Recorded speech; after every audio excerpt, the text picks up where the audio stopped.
जय श्री कृष्ण महादेव। केम छो बधाए मजामां? तो आ तो शियाळाना दिवसो छे એટલે દિવસો કેમ નીકળી જાય ખબર જ ના પડે। બધો ટાઈમ કામમાં વયો જાય છે। બપોર થાય ને ફ્રી થાય ત્યાં રસોઈનો ટાઈમ થઈ જાય। તો આજે હું બનાવવાની છું અડદની દાળ અને રોટલી। તો તેના માટે મેં અડદની દાળ બાફવા મૂકી દીધી છે અને અડદની દાળ બાફવા મૂકી અને હું ફ્રી હતી એટલે મેં કીધું લાવ પાલક બીટી નાખો। ત્યાં શિયાળામાં લીલા શાકભાજી ખૂબ આવે અને ખાવાની પણ મજા આવે। તો અહીં મેં દેશી પાલક લઈ લીધી છે અને બીટવા માંડી છું। અમારે અહીં તો દેશી પાલક જ મળે। તમારે મળે છે કે નહીં કોમેન્ટ કરીને જરૂર બતાવજો। અને આ પાલકનું શાક ખૂબ જ સરસ અને ખાય અને ખાવામાં પણ મીઠું લાગે। અને ત્યાર પછી પાલક બીટીને હું અહીં કિચનમાં આવી ગઈ। ત્યાં થોડુંક દૂધ ગરમ કરી અને જમાવા મૂકી દીધું અને ત્યાર પછી આજે દૂધ આવ્યું હતું એ ગરમ કરવા મૂકી દીધું અને દાળ પણ બફાઈ ગઈ હતી। તો એનો વઘાર કરવા માટે અહીં તેલ મૂકી દીધું।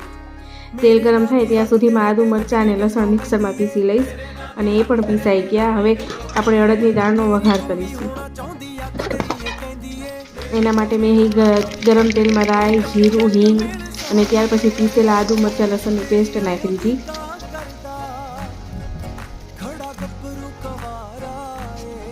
અને પેસ્ટ સંતળાઈ ગઈ એટલે એમાં ડુંગળી, હળદર, મીઠું નાખી અને ચમચેથી હલાવી લીધું અને ત્યાર પછી એમાં ગરમ મસાલો, ચટણી એડ કરી અને ફરીથી મિક્સ કરી અને એમાં દાળ ઉમેરી દઈશું। દાળ ઉમેરી પાછું બધું એકારે મિક્સ કરી અને એને ચડવા દઈશું। અને અહીં બધા મસાલા તમે તમારા ટેસ્ટના અકોર્ડિંગ એડ કરી શકો છો। અને આ જો આપણી સરસ મજાની દેશી અડદની દાળ તૈયાર થઈ રહી છે। અને હવે એમાં આપણે ધાણા ભાજી એડ કરી દઈશું। અને દાળ ખાવા આવી ત્યારે તેમાં મેં છાશમાં થોડોક ચણાનો લોટ મિક્સ કરીને એ પણ નાખ્યો હતો। એનાથી ટેસ્ટ ખૂબ જ સરસ આવે છે અને દાળ પણ ઘાટી થાય છે।